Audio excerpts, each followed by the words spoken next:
Welcome back to Papa's Custom Cars. It is Sunday and we're going to do a little bit of work here to the Nova.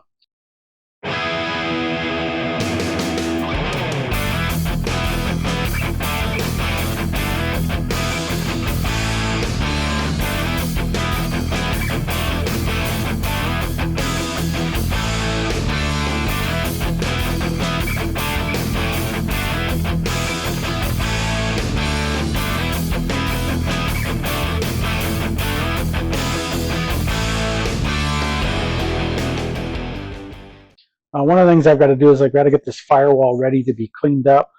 I've got to get I've got to remove the power switch.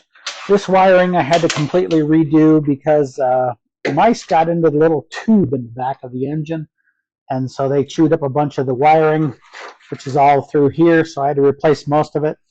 Almost all of this wiring, if not all of it, is going to be back behind the firewall.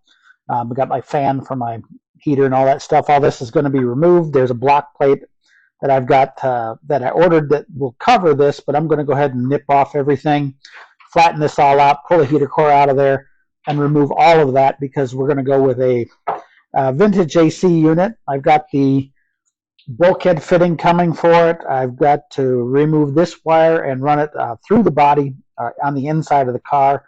It is 1/0, so I'm not really worried about it, along with putting some heat shrink on the ends of these just to make sure everything is hunky-dory. And then get this all put into wiring looms. That'll all be later on once I replace everything and remove everything. But that's kind of what we're going to work on today. This switch, I put it on a temporary mount just because I knew later on I was going to move this switch into the inside.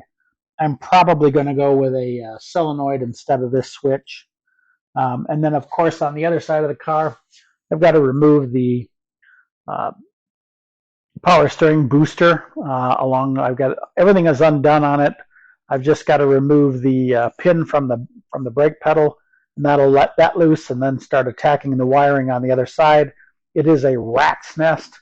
I did allow someone years ago to do some work for me on the car because I was kind of busy, and so unfortunately it wasn't the kind of quality work that I like to do with the wiring in these cars of mine. And as you can see by some of my videos, I'm kind of a stickler for the way it's got to look. So we'll go ahead and get this all cleaned up and start now. That's pretty much all I've got to do today.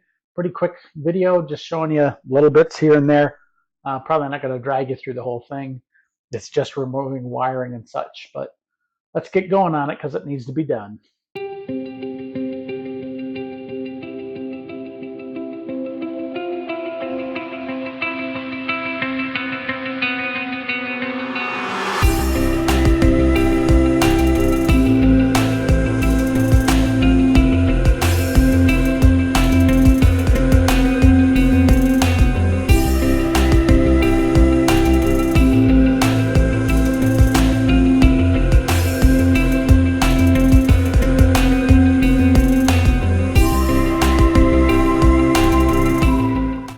So I've got this little relay panel. I just built this as a temporary place to put some relays so that I could control my electric fans. I've got 3 relays up here.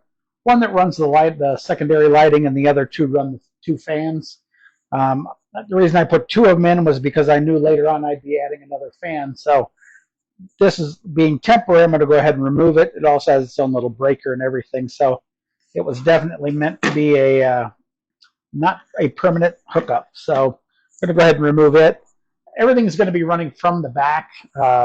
Haven't laid out the wiring yet, but I don't want to have any relays out in the open in the engine compartment. I want them kind of hidden away, so they'll either be under the dash or hidden back here behind this panel.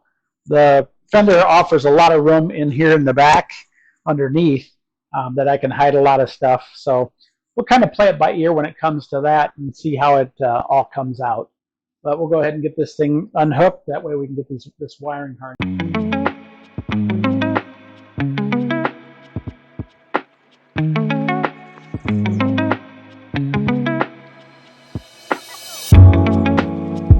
This panel also has its own little 40 amp breaker to run everything. because I just wanted to make sure that I had something in here to protect the whole circuit, because this does run directly from hot. So it is energized by the power wire from the ignition. So once you turn the car on, this relay set turns on and stays on.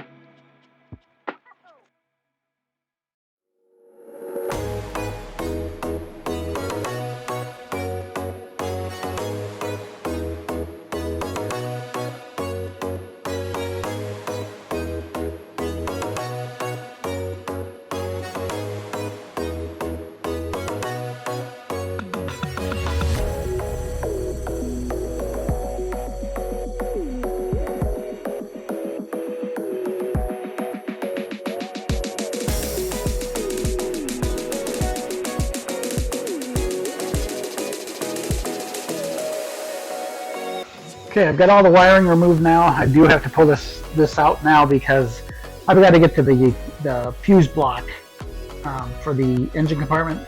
There's also a whole bunch of screws sticking through, holding different things on inside the car. So we're going to attack those, but we're going to wait until next week on that and all of this, because there is going to be quite a bit to pull all these lines out and everything, and I don't think you need to hang out for all of that. So with that, we're going to call it a weekend. We're not going to get that electrical wire or electrical outlets up on the top until probably next week. So do me a favor, like, share, subscribe, and share it with other folks. If you have any questions about any of the wiring, like I said, the mice got into this thing and tore it up, and then I had someone do the repair work, and you can see, I believe, pictures of the job that they did, but they left bare wire, positive wires inside this tube. They just pulled them out, taped them up, and then shoved them back through. Well, when they pulled them back through, it opened them back up again. So it ended up causing shorts, and that's why I had to bypass everything, run the hot wire, run this switch, because I couldn't identify what was going on until I got that wiring pulled out. But what had happened is it had killed one of the cells in the battery. So when she sat for a while, she would fire right up. But when you drove it somewhere, like a car show, and you stopped and you went to start it back up again, it wouldn't start, mainly because of a dead cell. It took me probably 6 months to figure that one out. It was one of those things where you just couldn't identify it because it was on and off thing. If I jumped it, boom, fire right up. It was just a mess, but it ended up being wires that were shorting out inside that tube. So be real careful when you find somebody to do work on your car. Even though they may appear to know what they're doing, they might not. You might end up with a situation like that. So for this week, it's getting close to dinner time. I had a lot to do this afternoon, so I didn't get much done, but we got that wiring pulled out of that side. We've still got to pull the inner fender wells and all that kind of fun stuff, and then just basically remove everything. Whatever's going to be blocked, the wiper motor thing's going to stay open. The heater core's got to come out along with the heater box. And then I've got a plate that I've got a tack weld in there that I bought that actually fits over that. It doesn't have the holes drilled in it, so that makes it real easy. I just have to take the ridge out from over there, and then we'll attack all that. But that'll be for next week. We'll get that done and try to get that outlet up. Basically, it's going to be an overhead outlet that'll be between the two bays. Actually, it'll be dead center in all four. So I'll be able to actually plug in those trickle chargers during the winter, and when the cars aren't being driven, then I can just plug them right up above the car, and I don't have to worry about running these extension cords all over the place. So with that, like I said, like, share, subscribe, and I'll see you next week.